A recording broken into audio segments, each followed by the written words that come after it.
I'm Shelley Goldbeck with the Medicine Hat Cowboy Poetry Foundation, and I'm here today with Frances Sanderson. Where did you grow up?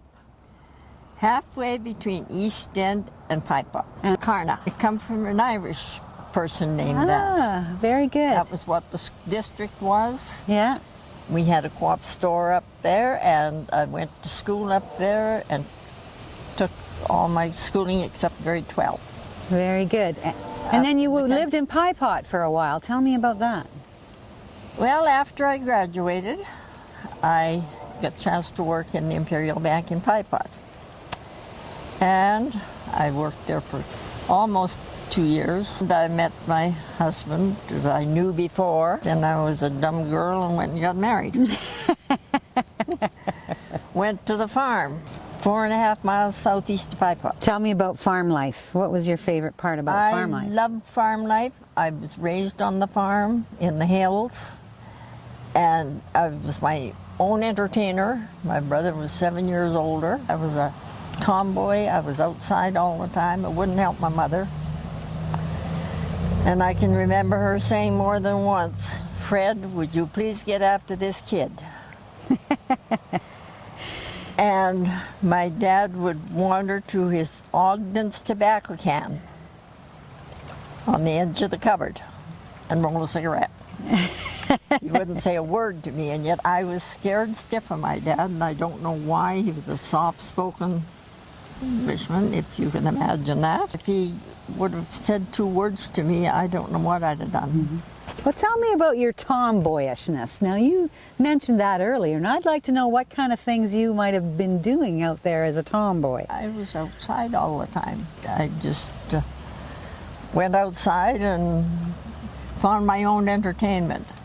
And I get now, and I got some great-grandchildren that can entertain themselves. So. And they're always finding something to do. Like what?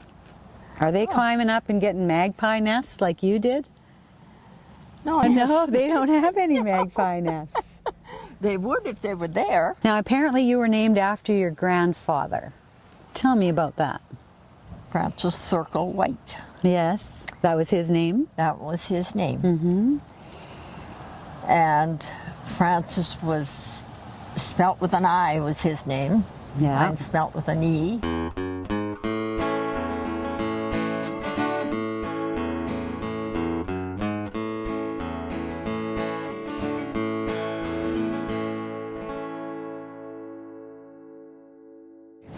It's All in the Name by Jen Zollner. Mom and Dad had hoped for what they thought would be a girl. But never was I a prissy, and I hated hair with curl. Our first home was a granary. A rickety ladder formed the stairs. Only boys could use it, but I tried to sneak up there. The attic's hot in summers, then in winters cold as ice. A girl should stay in comfort where the main floor's fixed up nice. To gather crow and magpie eggs, my dad would climb the tree. I always wondered why he'd never leave the climb for me. The day my parents moved into their roomy house of log, good girls don't skip school, but that didn't stop this grade 4 tog. Compared to their old shack with 1 room, this was like a castle. But with grass and springs and shrubs, to stay inside would be a hassle. I'd hook our dog named Bingo to old baby carriage wheels. I'd climb the coulee hills and only come inside for meals. To get the 1/4 mile to school, the easiest way was walk. But I preferred to ride, though it's longer by the clock. I couldn't ride my brother's horse. I did it anyway. He galloped full speed for a mile. I couldn't stop that bay. My brother saw me from the field. A hopeless situation. But when we turned and slowed, it felt a surge of celebration.